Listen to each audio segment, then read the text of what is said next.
ఏపీలో కూటమి ప్రభుత్వం సంచలన నిర్ణయం తీసుకుంది.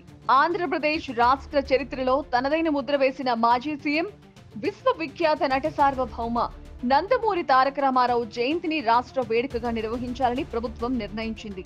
ఇకపై ప్రతి సంవత్సరం మే 28న ఆయన జయంతిని అధికారికంగా నిర్వహించాలని పేర్కొంటూ ప్రభుత్వం ఉత్తర్వులు జారీ చేసింది.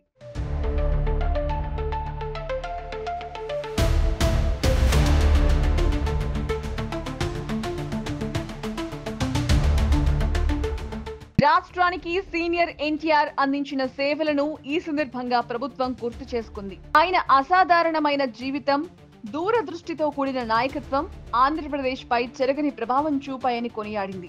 తెలుగు ప్రజల ఆత్మ గౌరవానికి ప్రతీకగా నిలిచిన ఎన్టీఆర్ ప్రజాసేవతో పాటు సినీ రాజకీయ రంగాల్లోనూ శేషమైన కృషి చేశారని ఈ ఉత్తర్వులలో ప్రస్తావించింది. ప్రభుత్వం తీసుకున్న ఈ నిర్ణయంపై టీడీపీ శ్రేణులు, అభిమానులు హర్షం వ్యక్తం చేస్తున్నారు.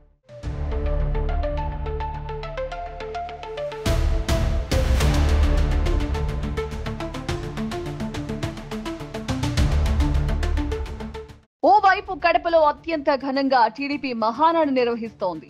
ఎన్టీఆర్ జయంతి నేపథ్యంలోనే మహానాడుని నిర్వహిస్తూ వస్తున్న సంగతి తెలిసిందే. సీఎం చంద్రబాబుతో సహా టీడీపీ నేతలంతా ఎన్టీఆర్ విగ్రహానికి ఘనంగా నివాళులర్పించారు.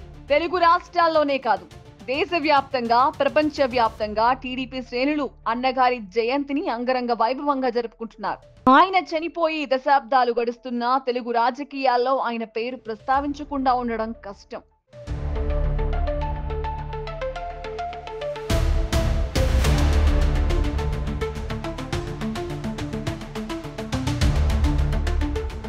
తెలుగు రాజకీయాలైనా, తెలుగు సినిమా అయినా సీనియర్ ఎన్టీఆర్ కి ముందు తర్వాత అనే పరిస్థితి ఉంది.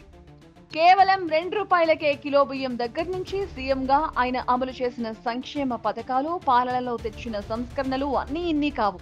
సంపూర్ణ మద్య నిషేధం, పటేల్ పట్వారీ వ్యవస్థల రద్దు, మహిళలకు ఆస్తి హక్కు, బలహీన వర్గాలకు లక్షలాదిగా ఇల్లు వంటి ఎన్నో ప్రజా సంక్షేమ పథకాలతో ప్రజల మనస్సుల్లో సుస్థిర స్థానం సంపాదించుకున్నారు. అటువంటి మహానేతకు గుర్తింపునిస్తూ నేడు కూటమి తీసుకున్న నిర్ణయంపై రాష్ట్ర ప్రజలు సంతోషం వ్యక్తం చేస్తున్నారు.